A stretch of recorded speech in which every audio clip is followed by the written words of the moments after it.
Mamun's Care, Essential English, Book 2, Part 3, Smart Speaking Tricks. আপনি কি ইংরেজিতে কথা বলতে পারেন? এই বাক্যটির ইংলিশ বা এই প্রশ্নটির ইংলিশ দুভাবে হতে পারে। একটি হলো ডু ইউ স্পিক ইংলিশ, আরেকটি হতে পারে can you speak in English. Speak শব্দটির বা স্পিক ভার্বটির দুই রকম অর্থ হতে পারে। একটি অর্থ হলো কথা বলা, স্পিক শব্দের অর্থ কথা বলা। আরেকটি অর্থ হলো কথা বলতে পারা, কোনো ভাষায় কথা বলতে পারা। তো যদি আপনি কথা বলতে পারা অর্থ নেন স্পিক ভার্ব থেকে, যদি আপনি কথা বলতে পারা অর্থ নেন তাহলে আপনি এভাবে ইংলিশটা প্রশ্নটা করতে পারেন। ডু ইউ স্পিক ইংলিশ, এর অর্থ হবে আপনি কি ইংরেজি বলতে পারেন, মানে ইংলিশে কথা বলতে পারেন।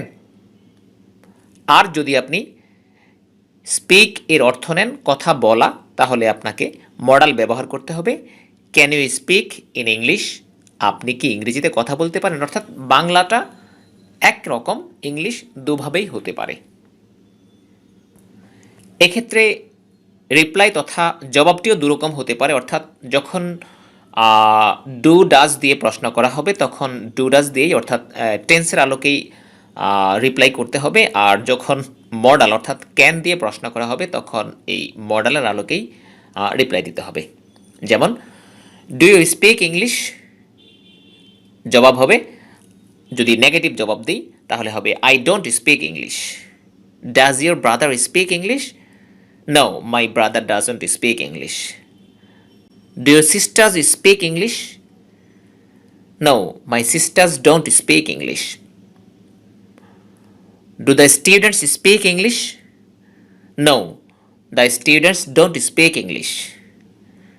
Does the girl speak English?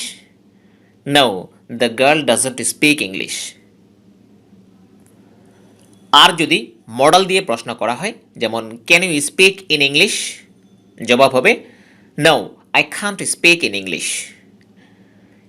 Can your brother speak in English? No, my brother can't speak in English.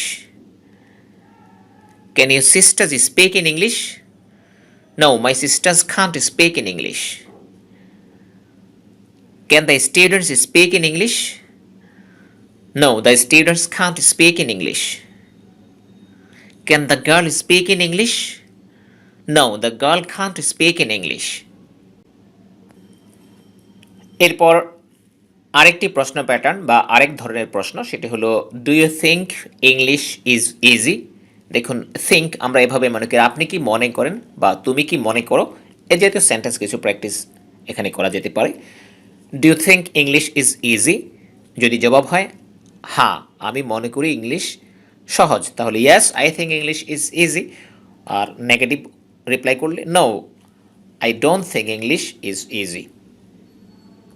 অথবা no, I think English is not easy, আমি মনে করি ইংলিশ সহজ নয়। দুভাবেই হতে পারে।